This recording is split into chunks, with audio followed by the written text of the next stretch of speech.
Radhe Radhe, good morning সবাইকে। কেমন আছো তোমরা? আশা করছি তোমরা সবাই ভালো আছো। আমিও ভীষণ ভালো আছি।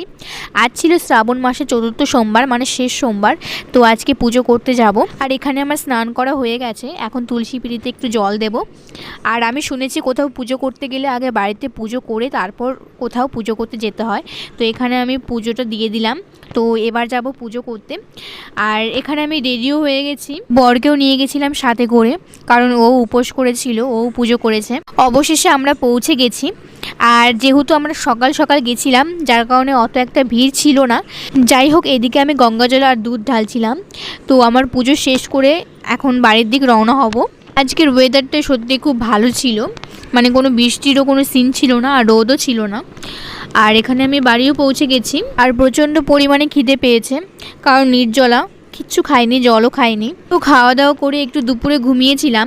আর ঘুম থেকে উঠে দেখি বৃষ্টির এই হাল, মানে এত পরিমাণে বৃষ্টি হচ্ছে, তোমরা হয়তো বুঝতে পারছো না ফোনে, বাট নিচ দিয়ে দেখো কত পরিমাণে জল যাচ্ছে।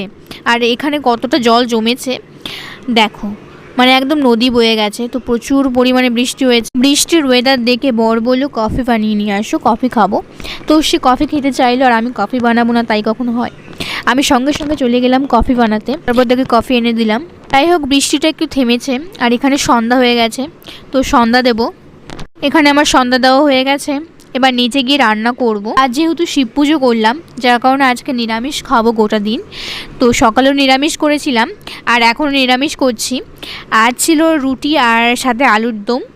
তারপর রান্না কমপ্লিট করে চলে গেছিলাম একটু গানের কাছে, কারণ আজকে সারাদিন রেওয়াজ করা হয়নি, এই পুজোর কারণে, উপোস থাকার কারণে আর করিনি, বসিনি। তো রাত্রে রান্না করার পর তারপর হারমোনিয়াম নিয়ে বসলাম রেওয়াজে। তো আমার মিনি ব্লগটা এই পর্যন্তই। ভালো লাগলে অবশ্যই লাইক, কমেন্ট, শেয়ার করবে। রাধে রাধে।